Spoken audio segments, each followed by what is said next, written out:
The Gift of the Wild Geese.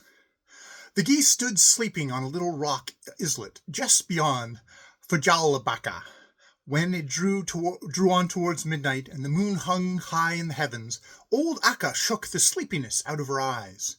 After that she walked around and awakened Isi and Kaski, Kolmi, Nelja, Visi, and Kusi. And, last of all, she gave Thumbletot a nudge with her bill that startled him. "What is it, Mother Akka?" he asked, springing up in alarm. "Nothing serious," assured the leader goose. "It's just this. We 7 who have been long together want to fly a short distance out to sea tonight, and we wondered if you would care to come with us." The boy knew that Akka would not have proposed this move had there not been something important on foot, so he promptly seated himself on her back. The flight was straight west. The wild geese first flew over a belt of large and small islands near the coast, and then over a broad expanse of open sea, till they reached the large cluster known as the Wndrfl Islands. All of them were low and rocky, and in the moonlight one could see that they were rather large. Akka looked at one of the smallest islands and alighted there. It consisted of a round grey stone hill with a wide cleft across it, into which the sea had cast fine white sea sand and a few shells. As the boy slid from the goose's back, he noticed something quite close to him that looked like a jagged stone. But almost at once he saw that it was a big vulture, which had chosen the rock island for a night harbor. Before the boy had time to wonder at the geese recklessly alighting so near a dangerous enemy, the bird flew up to them, and the boy recognized Gorgo, the eagle.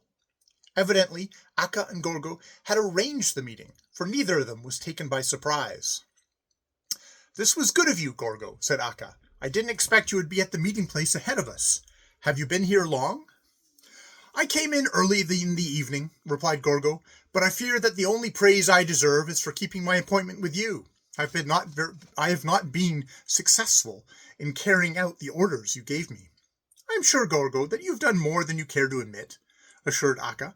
"But before you relate your experience on the trip, I ask Thimbletot to help me find something which is supposed to be buried on this island."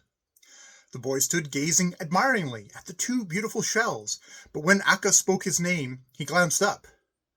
"You must have wondered, Thumbletot, why we have turned our course to fly here to the West Sea," said Akka. "To be frank, I did think it strange," answered the boy, "but I knew, of course, that you always have some good reason for whatever you do." "You have a good opinion of me," returned Akka, "but I almost fear that you will lose it now, for it is very probable that we have made this journey in vain. Many years ago it happened that 2 of the other old geese and myself encountered frightful storms during a spring flight, and were wind-driven to this island.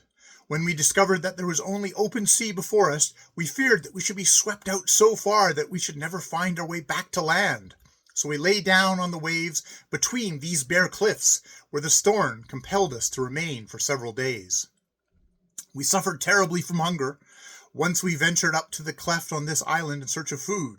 We couldn't find a green blade, but we saw a number of securely tied bags half buried in the sand.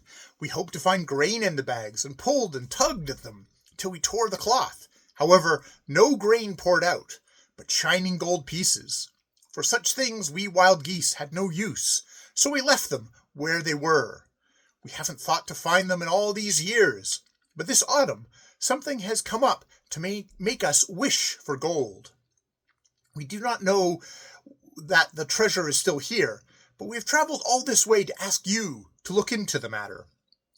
With a shell in either hand, the boy jumped down onto the cleft and began scooping up the sand.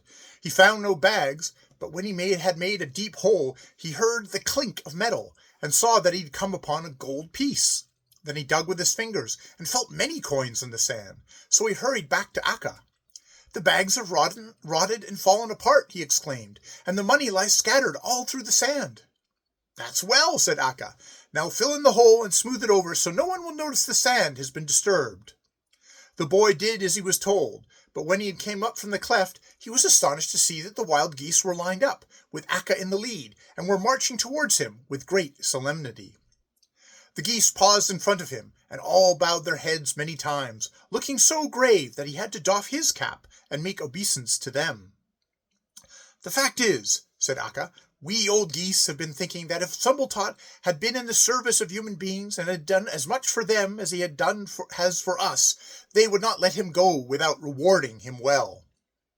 "I haven't helped you. It is you who have taken good care of me," returned the boy.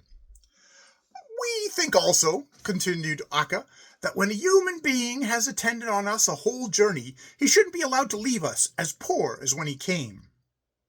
I know that what I have learned this year with you is worth more to me than gold or lands," said the boy. "Since these gold coins have been lying unclaimed in the cleft all these years, I think you ought to have them," declared the wild goose. "I thought you said something about needing this money yourself," reminded the boy. "We do need it, so as to be able to give it to you such recompense as will make your mother and father think you have been working as a goose boy with worthy people." The boy turned half round and cast a glance towards the sea, then faced about and looked straight into Akka's bright eyes. "I think it's strange, Mother Akka, that you turn me away from your service like this and pay me off before I have given you notice," he said. "As long as we wild geese remain in Sweden, I trust that you will stay with us," said Akka. "I only want to show you where the treasure was while we could get to it without going too far out of our course. "All the same, it looks as if you wish to be rid of me before I want to go," argued Thumbletot.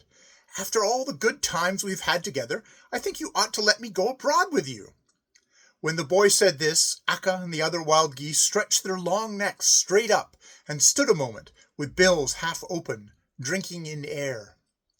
"That is something I haven't thought about," said Akka, when she recovered herself. "Before you decide to come with us, you had better hear what Gorgo has to say. You may as well know that when we left Lapland, the agreement between Gorgo and myself was that he should travel to your home down in Skane to try and make better terms for you with the elf." "That is true," affirmed Gorgo, "but as I have already told you, luck was against me. I soon hunted up Holger Nielsen's croft, and after circling up and down over the place a couple of hours, I caught sight of the elf skulking along between the sheds. Immediately I swooped down upon him and flew off with him to a meadow where we could talk together without interruption. I told him that I had been sent by Akka from Kebnekaise to ask if he couldn't give Niall Holgerson easier terms. "I only wish I could," he answered, "for I have heard that he has conducted himself well on his trip, but it is not in my power to do so." Then I was wrath when I said that I would bore out his eyes unless he gave in. "You may do as you like," he retorted, "but as to Niles Holgerson, it will turn out exactly as I have said. You can tell him from me that he would do well to return with his goose, for matters on the farm are in a bad shape. His father has had to forfeit a bond for his brother, whom he trusted. He has bought a horse with borrowed money, and the beast went lame the first time he drove it. Since then, it has been of no earthly use to him. Tell Niall Holgerson that his parents have had to sell 2 of the cows, and that he must give up the croft unless they receive help from somewhere." When the boy heard this, he frowned and clenched his fist so hard that the nails dug into his flesh. "It is cruel of the elf to make the conditions so hard for me that I cannot go home and relieve my parents, but he shall turn me into a traitor to a friend. My father and mother are square and upright folk. I know they would rather forfeit my help than have me come to them with a guilty conscience.